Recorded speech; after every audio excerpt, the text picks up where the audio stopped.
Rick, just talk about rebuilding this team and what you think it looks like, because you got a lot of really good acquisitions. Well, one, we're really excited about the guys we retained. That was our number one priority from the time that we really started thinking about this coming team was how can we keep the guys in the program, because we think the retention is the key to our success. It always has been. And that was the first thing. And so we're happy with the fact that every one of those guys came back and they all improved in the spring. But then we went into the portal knowing that we had to obviously find a point guard, and we were able to do that with Jacoby Gillespie. And then we knew we wanted to add one more piece up on the front line. We had Dwayne Brown coming in from Alabama as a high school player, but we felt like we got to get a college post guy, and we were able to do that with Jalen Perry. And then from that point, we were able to start piecing it together. Troy Henderson, a point guard, coming in, and then we just kept building it. And we're excited because we think we're going to obviously get Nate in as a high school player, but we're really excited about Mari Evans and all of our high school players, because we're not going to. We hope we never have to rely strictly on the portal, because at some point in time you're going to miss there, and we don't want to do that. So the whole key to us will be retention and trying to recruit the right high school players, and then use the portal to fill in. Speaking of missing, are you going to miss coaching Zakai Zeigler?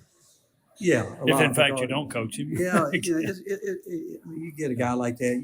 I've always said, he gave you a level of comfort because he knew what we were looking for, what we wanted to do, and his competitive DNA and spirit was a big part of our team the last number of years. And he'll be missed, but that's what's the thing about college basketball when you think about it, or college sports. When someone leaves, someone else going to have an opportunity to step in there, but he'll be missed because he's just been a huge part of our success. Local Internet Pro, that's the home of Ty the Internet Guy. Owner Ty Claiborne understands that different homes have different internet needs. Ty acts as a mediator between different cable internet providers and the homeowner while catering to your internet needs. He works with the homeowner from installation through implementation to save you money. Call Ty the Internet Guy, 865-296-0285. Lehman Jewelers offers more than 90 years of combined craftsman experience and is the leader in appraisals, estate, and custom jewelry. Kindness and integrity are our top values. Located in Turkey Creek and Maryville, Lehman Jewelers is your hometown jeweler of choice. Come experience the difference. A.G. Hines Company. They've been around for over 100 years, selling building materials since anyone can remember. 10 years ago, the SEC had 3 teams that made the NCAA tournament. This past year, you had 14. Why the improvement? Is it better coaching? You've been able to secure better athletes? What's led to this turnaround? Well, I think it starts with the teams that were able to go deep in the tournament. Again, retention. You go back and look at Auburn, had basically their whole team back from the year before. Florida had a lot of people back. We had a lot of people back.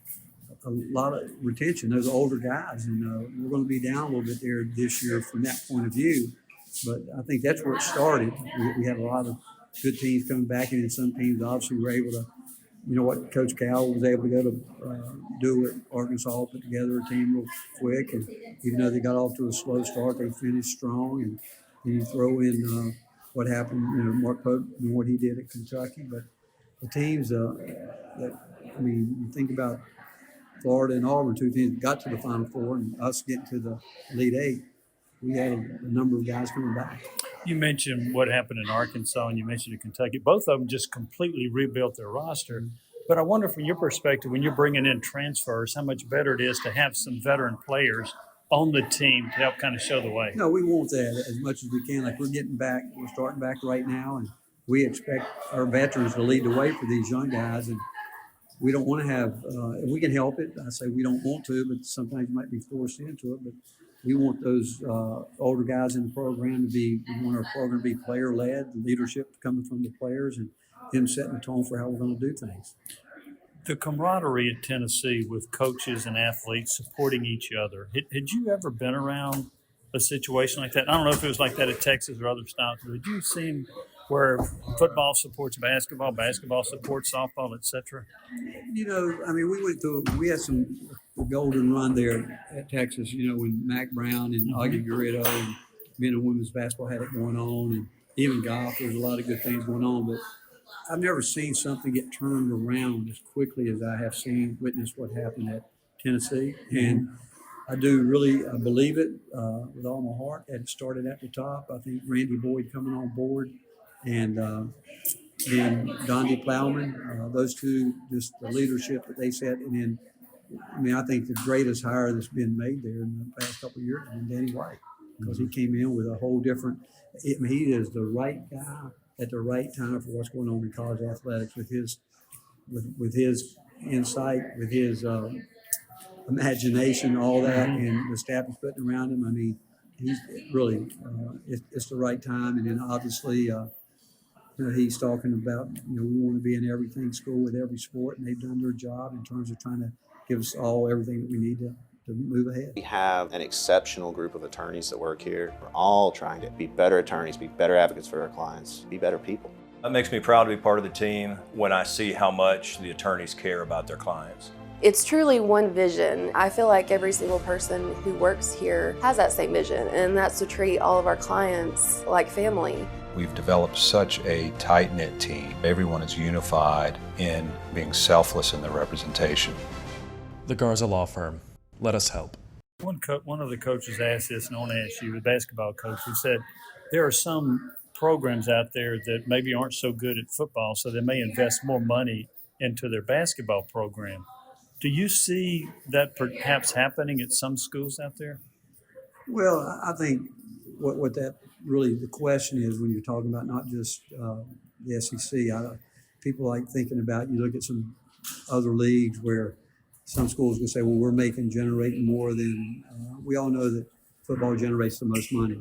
But then you can probably work the books a little bit saying our basketball program can generate 45% of the budget, which I don't believe that, but they could probably do it. And so they can say, well, we need to be getting more money, or there's going to be people that are going to do what they want to do, but in the long run, I don't see it being a big factor. I don't think. One other question. Do you think, and I've heard people say this, do you think it's the way the college is structured now that it's the end of the mid-majors making a run to the Final Four like a Loyola or Florida Atlantic or a George Mason?